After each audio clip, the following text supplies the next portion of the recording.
В настоящий момент Министерство образования и науки располагает 8 межправительственными соглашениями, в рамках которых граждане Кыргызстана могут направляться на обучение в высшие учебные заведения иностранных государств на бюджетной основе. Возможность обучения в вузах Латвии, Китайская университетская федерация спорта, университетского спорта предоставляет возможности для получения магистерских и докторских стипендий. Беларусь выдает нам 12 мест, есть определенная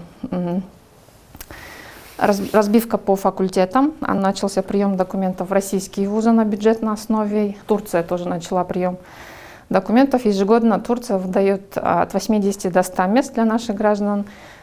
Прием документов осуществляется тоже посредством онлайн-системы, и за справками можно обращаться в посольство Турции в Кыргызской республике.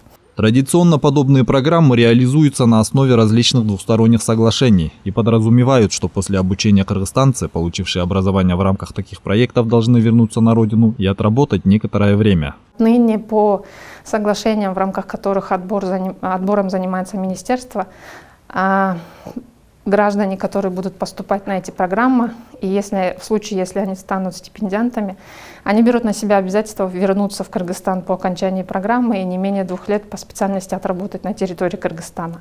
Мы не ограничиваем сектор, это может быть государственный сектор, коммерческий сектор, некоммерческий, но главное по специальности и не менее 2 лет.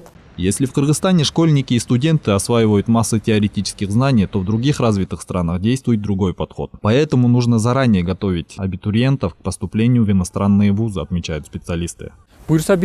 Здесь главная цель образования – польза, а не эрудиция, статус или диплом. Все обращают внимание не только на оценки, но и на то, как вы собираетесь применять свои знания в дальнейшем. Нужно проводить регулярные разъяснительные работы, и необходимо готовиться заранее для поступления на иностранные вузы. Нужен комплексный подход.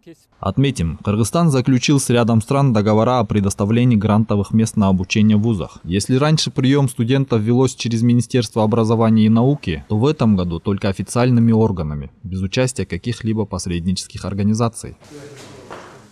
Азамат Кенжешев, Улукбек Сулайманов, Нью ТВ.